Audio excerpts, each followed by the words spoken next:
Straight line के along होता है उसी को हम क्या बोलते हैं एक्चुअली आपका लीनियर एसएचएम, है ना। तो आज लीनियर एसएचएम को ही करेंगे हम इसमें। वो होगा बेटा तनिष्क, वो स्कूल के एग्जामिनेशन का बेटा हम कुछ नहीं कर सकते। देखो जैसे स्कूल, हर स्कूल का अपना एग्जाम का टाइम होता है, तो हम कोई भी अपना टाइम टेबल स्कूल से तो फ्रेम कर ही नहीं सकते, क्योंकि हर हमारे पास जो बच्चे आते हैं वो किसी एक स्कूल के थोड़ी आते हैं। तो किसी का अभी एग्जाम है, किसी का मिड फरवरी में है, किसी का फरवरी एंड में है, किसी का मार्च में भी होता है। तो हमारा प्रोग्राम उस पे ऊपर बेस नहीं हो सकता, है ना। आप ट्राई करो देने की, है ना, कि भाई स्कूल के एग्जाम को बैलेंस करके। ये 11th में ही प्रॉब्लम आती है स्कूल के एग्जामिनेशन की, 12th में तो ऐसा कुछ नहीं रहता है। तो 12th में तो बोर्ड होता है, सबका एक साथ ही होगा ना, और उसकी डेट पहले से पता होती है। तो 11th में थोड़ी सी मुश्किल आती है स्कूल के एग्जामिनेशन और स्टडी को बैलेंस करने में, है ना। थोड़ा ट्राई करो, है ना, ट्राई करोगे तो उससे ज़्यादा अच्छा रहेगा, राइट। तो we have studied about the linear SHM, है ना, कि भाई जब भी हम बात करेंगे बेसिकली आपके, तो we are talking about the linear SHM, है ना। तो SHM along the straight line की बात कर रहे थे। देखो मैंने आपको 4 मेथड बताए थे कि कैलकुलेशन ऑफ टाइम पीरियड के, जो आपने 4 मेथड पढ़े थे, सबसे जो पहला मेथड था उसको हम बोलते थे फोर्स मेथड। कि पहला जो मेथड था we call it as a force method, है ना। दूसरा जो मेथड आपने पढ़ा था, we have studied about the energy method, है ना, कि जो दूसरा मेथड था वो क्या था एक्चुअली आपका एनर्जी मेथड था। जो आपका तीसरा मेथड था एनर्जी मेथड के बाद, we have studied about the phasor diagram, है ना, कि आपने एक फेजर डायग्राम वाली चीज भी पढ़ी थी, है ना। और चौथा जो चीज था वो टेलर मेथड था, है ना, जो कि न्यूमेरिकल्स में यूज होगा। कब यूज होगा, आई विल एक्सप्लेन यू। कि एक जो चीज थी आपने क्या पढ़ा था, टेलर मेथड, है। तो ये भी 4 ही मेथड आपने पढ़े हैं कि लीनियर एस्टिमेशन में 4 मेथड आपको आने चाहिए। सबसे पहला फोर्स मेथड। फोर्स मेथड सबसे ज्यादा प्रेफरेबल होता है। ये तो सारे स्पेशल मेथड्स हैं कि फेजर डायग्राम भी कई बार यूज होगा, कई बार टेलर मेथड होगा। तो टेलर मेथड के अकॉर्डिंग टाइम पीरियड का डायरेक्ट फॉर्मूला होता था 2 pi under root of m/df/dx,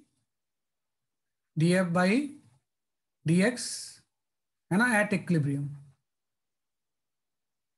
है ना। इक्विलिब्रियम में हम डेरिवेटिव ऑफ रिस्टोरिंग फोर्स ले लेते थे, तो उससे हम सीधे टाइम पीरियड की वैल्यू हम क्या कर सकते हैं इसके लिए आपके कैलकुलेट कर सकते हैं, राइट। तो लीनियर सिस्टम ही पढ़ना है, क्योंकि एंगुलर सिस्टम आप तभी तब पढ़ पाओगे जब आपको थोड़ा सा रोटेशनल मैकेनिक्स आता होगा। तो सैटरडे से आपके क्लास में रोटेशनल मैकेनिक्स पे स्टार्ट होगी, है ना, कि उधर से तो सेंटर ऑफ मास स्टार्ट हो जाएगा, इधर रोटेशनल स्टार्ट हो जाएगा। बाद में उस ट्रैक से आप रोटेशन को रिवाइज भी कर सकते हो, है ना, कि वो तो चलते चलते रोटेशन पे भी वहां से पहुंचेंगे हम। लेकिन अभी हमारे पास उतना टाइम नहीं है ना, तो यहाँ से रोटेशन भी स्टार्ट करना पड़ेगा, ताकि आपके एटलीस्ट जो फरवरी एंड तक आपके रोटेशन चैप्टर भी कंप्लीट हो जाए, है ना। तो अभी तक आप थोड़ा सा एसएचएम को रोक के ना, आपका अगला चैप्टर आपका रोटेशनल मैकेनिक्स करेंगे, है ना, कि will start the rotational mechanics. क्योंकि एंगुलर एसएचएम हम रोटेशनल मैकेनिक्स के बिना पढ़ ही नहीं सकते हैं। रोटेशनल मैकेनिक्स ही यूज होगा एंगुलर एसएचएम में। लीनियर एसएचएम तो आप पढ़ सकते हो, लेकिन रोटेशनल मैकेनिक्स के बिना एंगुलर एसएचएम हम नहीं पढ़ पाएंगे, क्योंकि उसमें बहुत सारे रोटेशन के कंसेप्ट यूज होंगे। तो नेक्स्ट चैप्टर रोटेशनल मैकेनिक्स ही होगा आपका। तो सिंपल सा लॉजिक है फिजिक्स में, बहुत ज्यादा अब सिलेबस कोई नहीं बचा हुआ है भाई। आप देखो कि सिलेबस वाइज अगर मैं देखूं, तो सबसे वहां पे आप जो ट्रैक में पढ़ रहे हो, आप centre of mass and momentum का कंसेप्ट पढ़ ही रहे हो, है ना। तो सेंटर ऑफ मास हो जाएगा, दूसरा हम रोटेशनल आपका बच गया, है ना, रोटेशनल बच गया। तीसरा आपका angular SHM, angular SHM, and चौथा आपका वेव बच गया। यही चैप्टर तो पक्के बचे हुए हैं, है ना। तो सेंटर ऑफ मास कंप्लीट हो ही जाएगा उस ट्रैक से।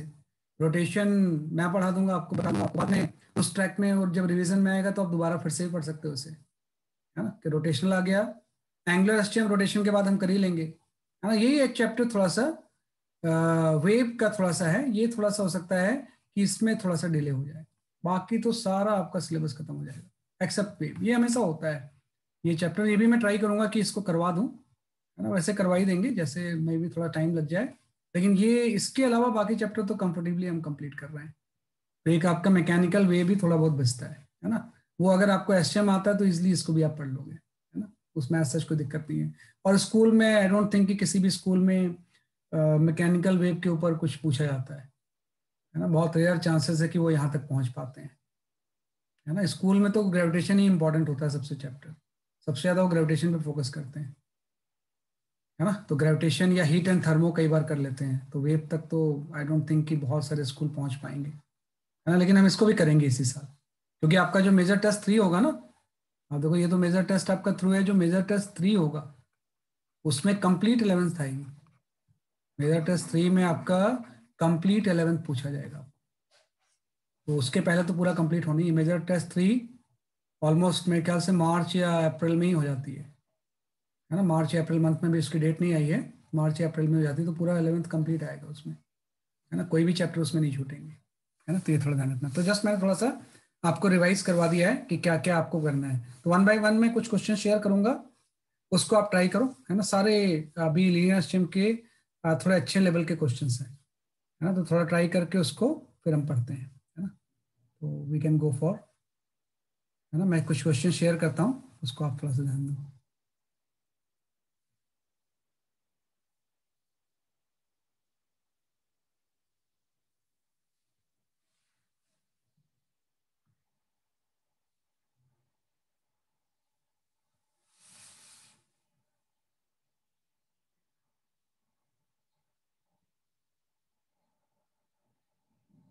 Wait for a moment.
ये तो हीट एंड थर्मो के भी एसएचएम के आएंगे क्वेश्चंस, उसी को आपको अटेम्प्ट करना है।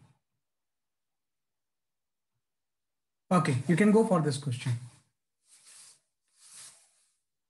है ना, ये ओमेगा है यहाँ पे। है ना, इसकी जगह पे ये ओमेगा है सर।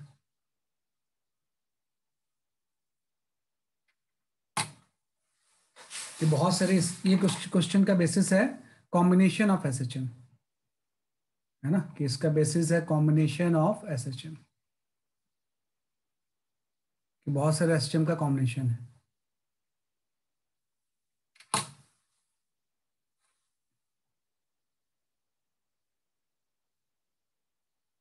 है ना, कॉम्बिनेशन ऑफ एसएचएम का आपको एम्पलीट्यूड बताना है। है ना, एंड कॉम्बिनेशन ऑफ एसएचएम का आपको फेज बताना है, कि what is the value of the A dash and what is the value of the delta.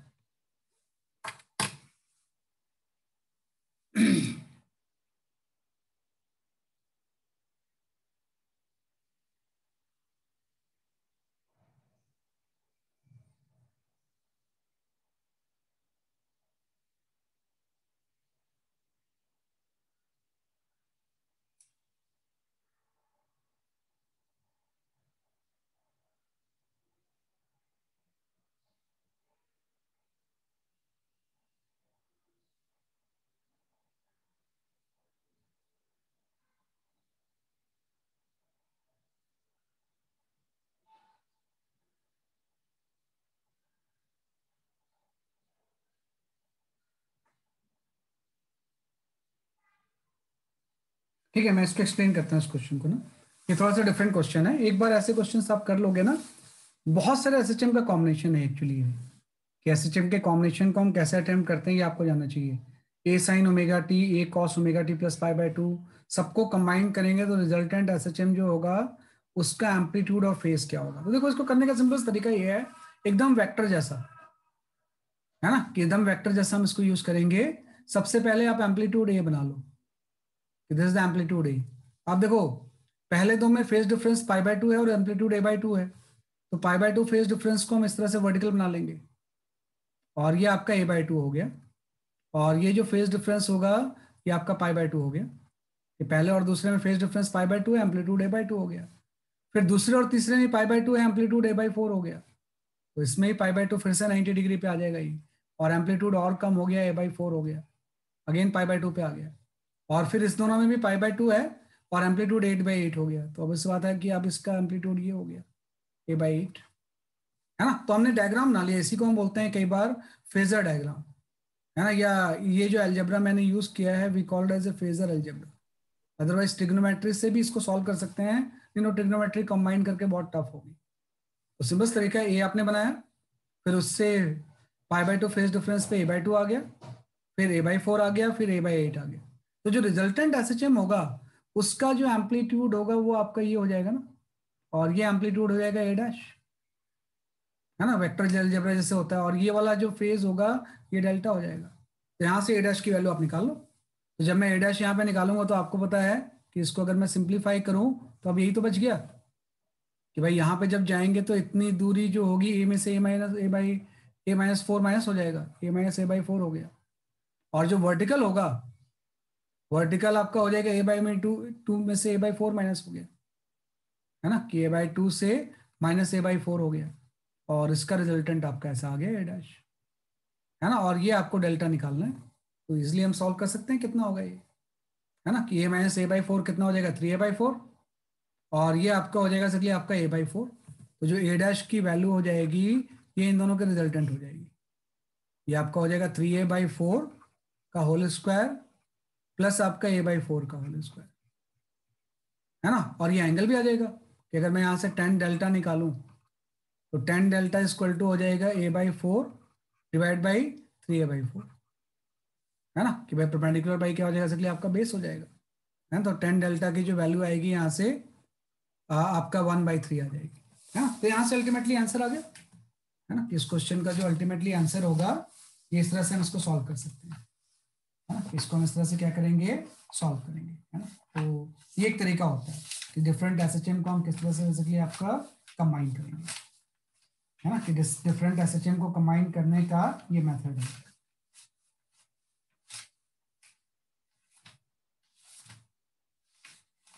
है ना। मैं एक मिनट आंसर चेक कर लेता हूँ इसका। अच्छा कुछ गड़बड़ कर रहा हूँ क्या मैं इसमें, चेक कर लेते हैं थोड़ा सा। सर वहां पर a/2 माइनस a/8 आएगा। अच्छा a/8 आएगा, सॉरी, हाँ तभी तो गड़बड़ आंसर आ रहा है। a/2 माइनस a/8 हो जाएगा ये, है ना। तो अब इसको नल एंड वॉइड कर दो, इससे निकाल लो a/2 माइनस a/8 से, है ना, क्या आंसर आ रहा है आपका। तो फाइनल जो इसका आंसर है बिल्कुल सही है, a/2 माइनस a/8 होगा, है ना। ये सही है, सही बोल रहा आप, a/2 माइनस a/8 होगा। तो इससे जो अल्टीमेटली आंसर आ रहा है ए डैश, उसकी वैल्यू आपकी ये आ रही है। ये सॉल्व करेंगे तो ये आपका आ जाएगा 3√5/8 × 8, और जो डेल्टा आएगा, है ना, वो 10 इनवर्स हाफ आ जाएगा, 10 इनवर्स हाफ आ जाएगा। तो ये आपका आंसर आ गया। तो डिफरेंट एसटीएम को हम वेक्टर जैसे कंबाइन कर देते हैं, है ना। जैसे आप वेक्टर का रिजल्टेंट निकालते थे ना पॉलीगॉन लॉ से, वैसे ही डिफरेंट डिफरेंट एम्पलीट्यूड का हम रिजल्टेंट निकालते हैं फेज डिफरेंस से। दोनों चीजें क्या होती हैं, सेम होती हैं। तो ये भी एक क्वेश्चन काफी काफी कॉमन इंपॉर्टेंट है। इसी को हम बोलते हैं कॉम्बिनेशन ऑफ एसएचएम, है ना। तो ये आपका आएगा इस तरह से।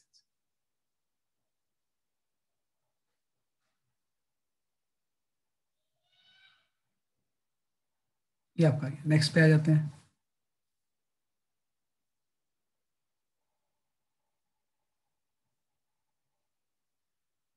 हाँ इसमें सबसे पहले आप फर्स्ट पार्ट सॉल्व करो, है ना, कि इसका फर्स्ट पार्ट सॉल्व करो, ये वाला, कि अगर u की वैल्यू आपको ये दी हुई है तो इसका, है ना, टाइम पीरियड ऑफ एसएचएम निकालना है, कि find out time period of the SHM, find out time period of SHM.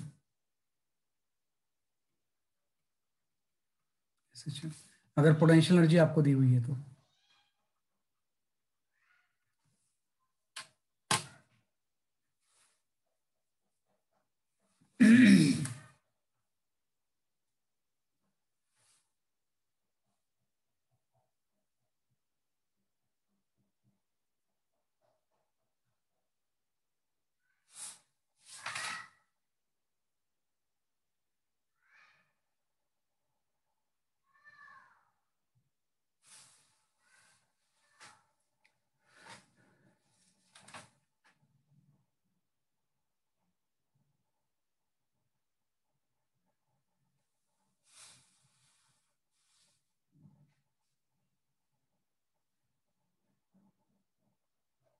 आपको ये यूज करना है कि भाई पोटेंशियल एनर्जी को डिफरेंशिएट करके फोर्स आता है ना, कि पोटेंशियल एनर्जी को डिफरेंशिएट करेंगे तो will get the value of force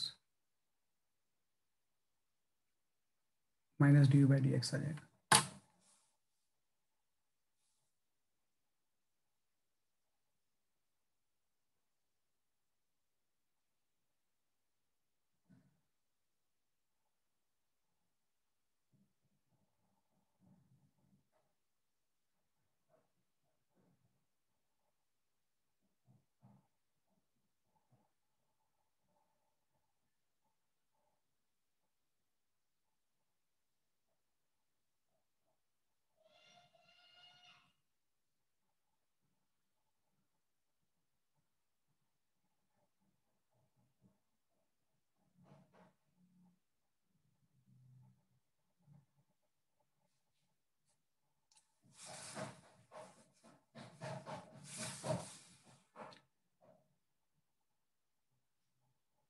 और एक वर्ड ये भी ध्यान रखना, ऑफ स्मॉल ऑसिलेशन,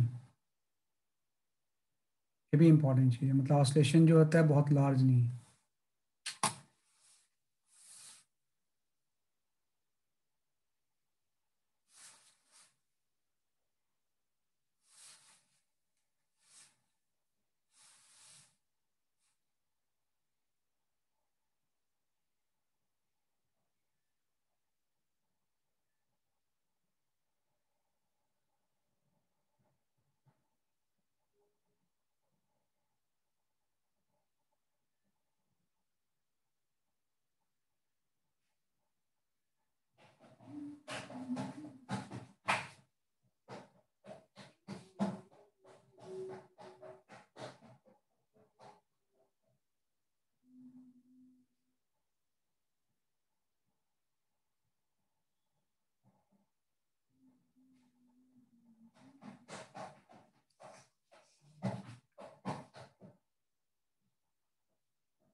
चलो मैं एक्सप्लेन करता हूँ इसको, नहीं आप क्वेश्चन देख ही चुके हो, दूसरे क्वेश्चन आप सॉल्व करना, है ना। ये लेट्स एक्सप्लेन योर क्वेश्चन, है ना। देखो इस क्वेश्चन में जो इसने बोला हुआ था, है ना, कि अगर हम इसको सॉल्व करना चाहें तो देखो आपको, हाँ वैसे किसी का आंसर आ चुका है, आंसर आ जाएगा आपका, इतना नहीं है। मैं एक मिनट चेक कर लेता हूँ रमेश आपका आंसर। हाँ आपका आंसर सही है, आपकी योर आंसर इज करेक्ट, है ना, योर आंसर इज करेक्ट, सही बताया आपने, है ना। कुछ नहीं, बस मेरे को दो मेथड्स बताने हैं कि आपको potential energy as a function दिया हुआ था, U equal to U nought one minus cos a x.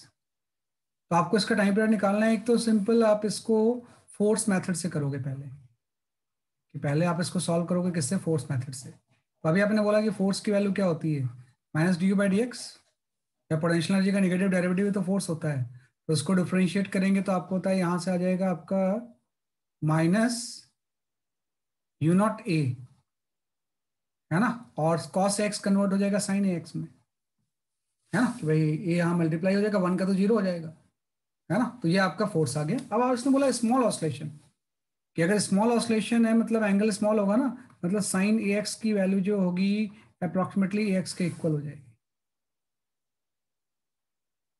हाँ वही साइन ए एक्स नहीं आएगा ना साक्षी, वही मैं बता रहा हूँ आपको, मैं सही बताया आपने, बाकी सारा आंसर आपका सही है कि साइन ए एक्स जो होगा, स्मॉल ऑस्लेशन जो वर्ड यूज किया है, साइन ए एक्स की वैल्यू ए एक्स हो जाएगी। अदरवाइज तो एस एच एम में प्रूफ नहीं होगा ना ये। यहाँ से एफ की वैल्यू आ गई minus U not a square, और साइन ए एक्स अगर स्मॉल है तो एक्स का इक्वल हो जाएगा, ये आपका आ गया। तो यहाँ से प्रूफ हो गया कि F is directly proportional to the minus x, मतलब ये एस एच एम होगा। अदरवाइज तो आपको क्या पता एस एच एम है या नहीं। अब यहाँ आपके बाद आपको होता है कि हम निकाल लेंगे एक्सलेशन कितना होगा, तो acceleration equal to force by mass होता है, तो minus U not a square by m into x.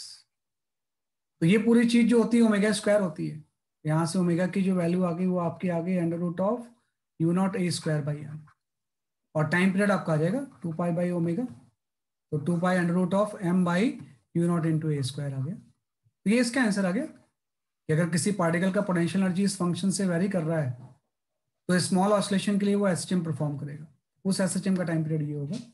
इसी को हम सॉल्व कर सकते थे टेलर मेथड से भी, इसी तरह के क्वेश्चन में टेलर मेथड यूज होता है। इसको हम सॉल्व कर सकते थे किससे, बेसिकली आपके टेलर मेथड से, है ना, कि टेलर मेथड से भी हम इसको सॉल्व कर सकते थे। टेलर मेथड में हम क्या करेंगे, आपके पास डायरेक्ट फॉर्मूला होता है कि टाइम पीरियड की वैल्यू होती है 2 pi under root of d F, sorry, time period equal to होता है 2 pi under root of m by d F r by d x, है ना, एट इक्विलिब्रियम, है ना। तो आप देखो कि डी रिस्टोरिंग फोर्स तो हम निकाल ही चुके हैं, रिस्टोरिंग फोर्स इक्वल टू कितना आ गया, minus U not a into sine x. इसी की वैल्यू इक्विलिब्रियम में पुट करनी है आपको, डी एफ आर करना है आपको, एक बार और डिफरेंशिएट कर दो इसे आप, यहाँ से D F r by d x की जो वैल्यू आ गई एक बार और डिफरेंशिएट करेंगे तो ये आपका हो जाएगा you not into a square and sine x किस में कन्वर्ट हो जाएगा, कॉस एक्स में। अब हम निकालेंगे इक्विलिब्रियम कहाँ पे होगा, तो आपको पता है इक्विलिब्रियम में वहां पे होता है जहां पे फोर्स जीरो होता है, तो फोर्स इक्वल टू है minus U not a into sine x, ये जीरो होना चाहिए। तो ये जीरो वहां पे होगा जहां पे साइन एक्स जीरो होगा, और साइन एक्स ए एक्स वहां पे जीरो होगा जहां पे एक्स जीरो होगा।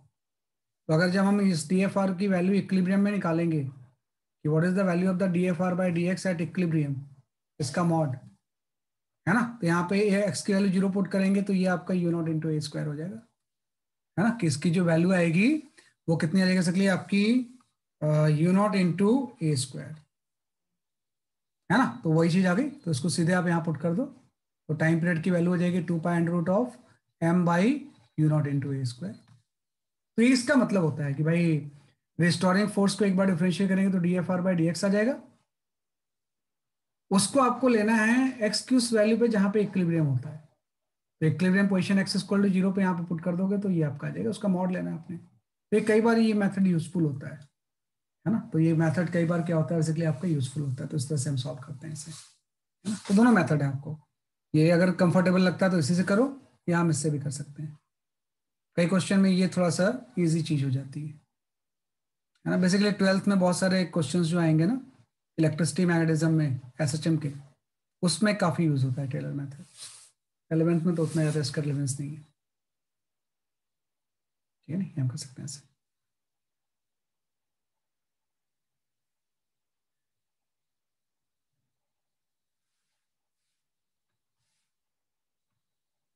है ना, तो ये क्वेश्चन हमने किया, अब इसका सेकंड पार्ट सॉल्व कर लो आप लोग, है ना। Use Taylor method, Taylor method use करके सॉल्व सेकंड पार्ट, इसका आंसर सही बताओ मुझे आप, है ना, कि इसको टेलर मेथड यूज करके इसको सेकंड पार्ट को सॉल्व कर लो। तो नॉर्मल मेथड से बड़ा अप्रोक्सीमेशन वगैरह यूज करना पड़ता है इसमें। इसका क्या टाइम पीरियड आ रहा है,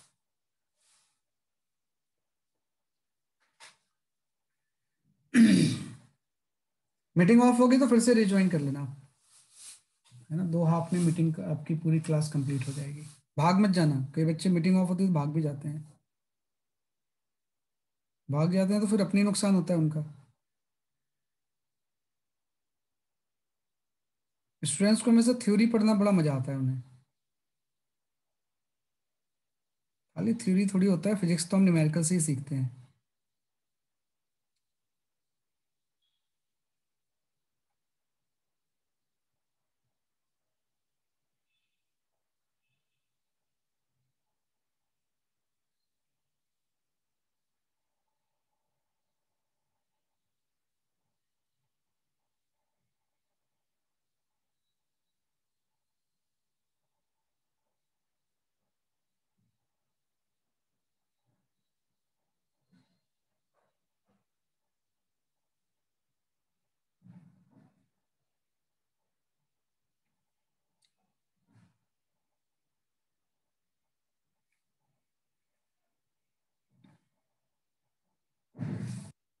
इससे टाइम पीरियड की वैल्यू आ जाएगी।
हाँ कार्तिकेय, ये तो नहीं है यार आंसर। बस और केयरफुली करो।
पीयूष, थोड़ा सा इसमें मिस्टेक आ रहा है आपका।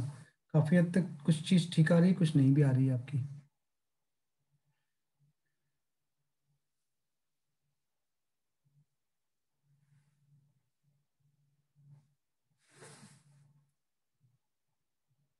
है ना, प्रोसेस आपको वही यूज करना है जो मैंने बताया आपको, कि सबसे पहले यू को डिफरेंशिएट करके फोर्स निकाल लो, फिर एक बार और डिफरेंशिएट करके इक्विलिब्रियम में उसकी वैल्यू पुट कर दो। 1 मिनट में आ जाता है आंसर।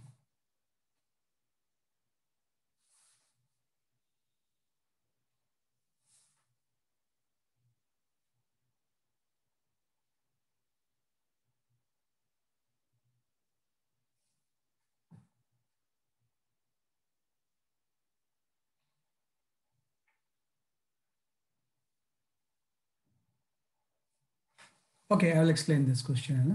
मैं इसको एक्सप्लेन करता हूँ। देखो कुछ नहीं है, यू दिया हुआ है तो उसको डिफरेंशिएट करके फोर्स निकाल लो आप। तो एफ इक्वल टू हो जाएगा minus d u by d x.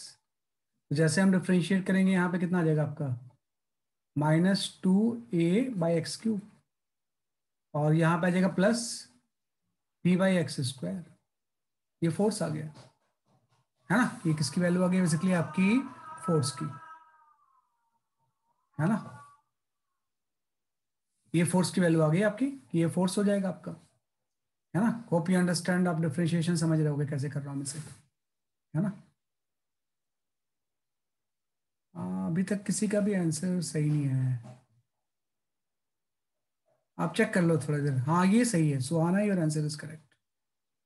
Suhana, your answer is correct, सही बात है ना। सही उतारा आप इसमें, इस तरह से आपने कर लिया, है ना। और ऑब्वियस बात है, इसको फिर से डिफरेंशिएट कर देंगे, यहाँ से D F by d x फिर से आपका डिफरेंशिएट हो जाएगा, तो ये आपका हो जाएगा, ये आपका हो जाएगा, फिर से डिफरेंशिएट करेंगे तो ये आपका हो जाएगा 6a/x⁴, है ना। और ये माइनस हो जाएगा, ये 2b/x³ हो जाएगा, है ना। तो एक बार डिफरेंशिएट करने पे ये आ गया, दूसरी बार डिफरेंशिएट करने पे आ गया। अब इक्विलिब्रियम पोजीशन इसको जीरो पुट करके निकाल लो, तो यहाँ से इक्विलिब्रियम पोजीशन की जो वैल्यू आएगी, x की वैल्यू 2a/b पे आ जाएगी। इसको जीरो पुट करेंगे तो x की वैल्यू आ जाएगी, और उस x को आप यहाँ पुट कर दो, और उसके बाद सीधे formula, time period equal to क्या होता है, 2π√m/d(f(r)/dx एट इक्विलिब्रियम, है ना। तो इससे सॉल्व होकर आ जाएगा आपका आंसर, है ना। तो df/dx की वैल्यू इक्विलिब्रियम में पुट करनी पड़ती है। तो मेरे पास जो आंसर है वो ये लिखा हुआ है आपका, अपना आंसर चेक कर लेना। 2π√, यहाँ पे आपका जो आंसर आ रहा है वो आ रहा है 8 ma³, है ना, by b⁴, this is the correct answer. ये टाइम पीरियड होगा इसका, है ना। इसको सॉल्व करके यही आ जाएगा आपका, है ना। अदरवाइज आप फोर्स मेथड से भी कर सकते थे, है ना। अगर ये मेथड नहीं यूज करना है तो कोई कंपल्सन नहीं है, we can use the force method also.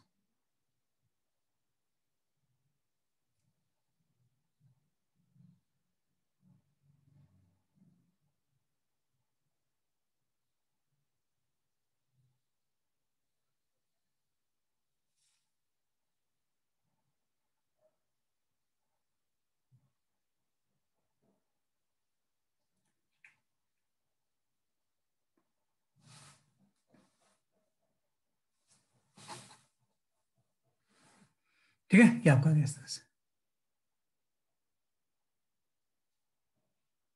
तो इज द करेक्ट आंसर, है ना। चलो नेक्स्ट क्वेश्चन देखते हैं।